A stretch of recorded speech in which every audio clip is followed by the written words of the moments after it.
Hey, the title of this video is $1 Million a Month and Going Broke.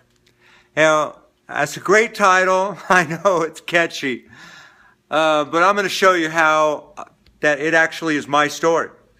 Making $1 million a month or even more than $1 million a month, gross sales, and going broke at the same time. And if anything I say captures your imagination or you want to reach out to me, and I'll tell you why you might want to reach out to me, you can just go to my website at heytj.com. That's HEYTJ.com. So I've been self-employed since December of '85 and have generated many tens of millions of dollars in direct response marketing sales.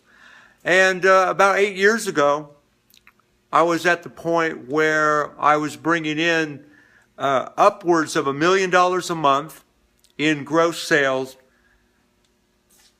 and going broke at the same time. I was deeply in debt. In fact, I was what's called a reverse millionaire.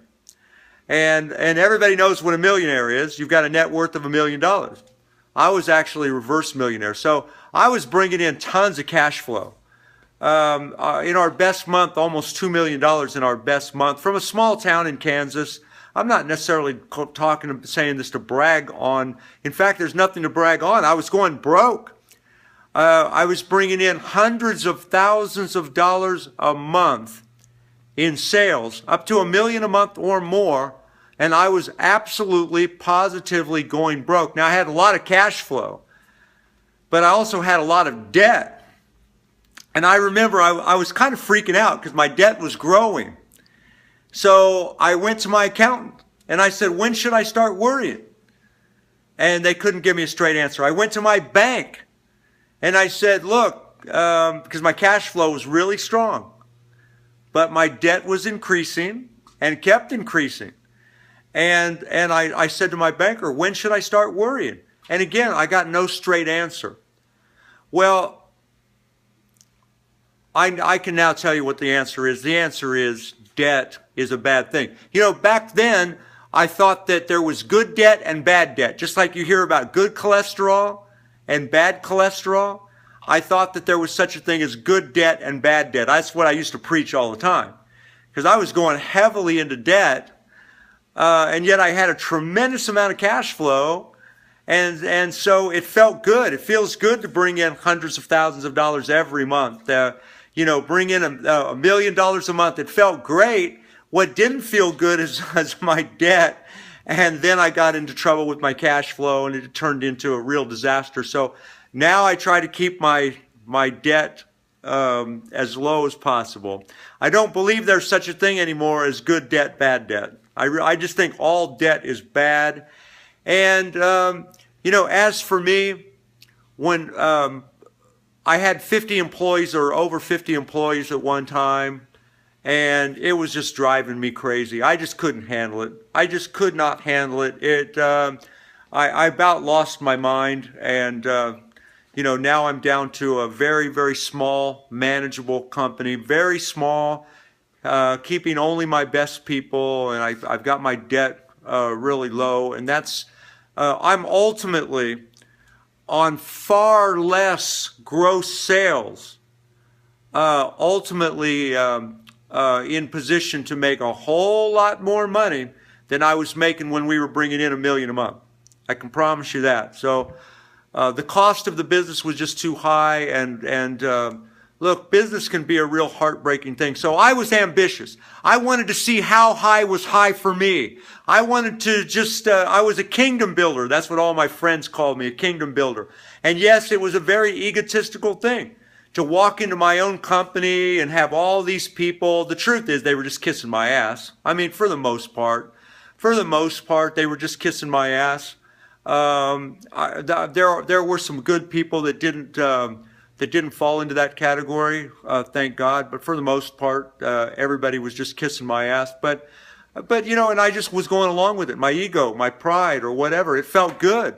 It felt good to bring in hundreds and hundreds of thousands of dollars a month and all of that. But I was deeply, deeply in debt. So It's a great story. It's my story. Not everybody can say that they are a reverse millionaire, but I'm out of all of that now. Thank God. I'm out of all of that. I've climbed my way out slowly but surely. It's been a very painful kind of lesson, but hey, aren't all of the great lessons in life painful?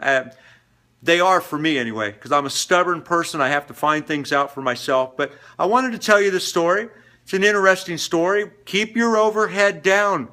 I'm watching other people right now that are close to me, people that I care about. They're making the same mistake that I made. You know, they're building these huge enterprises now, and that's all great if business is good. When it's all coming together, that's great. And right now it's all coming together for them. But look, you hit a few bad years. Or in some cases, if you're leveraged, if you're not leveraged correctly, you hit a few bad months, and all of a sudden you're going to be paying a tremendous price. And years ago, we took a trip to, my wife and I, before she became homebound, we took a trip to San Antonio. And while we were on that river that goes through that city, you could see part of the downtown area, and they were pointing to some of those buildings that during the crash of 1929, our guide was telling us that quite a few business people jumped off of those same buildings into the street to kill themselves. And it was such a powerful visual thing for me to look at these old buildings and then realize that people had jumped off of them because they lost it all in the crash of 1929. And I thought, you know, how crazy is that? That was my thought. Of course, that was 25 years ago.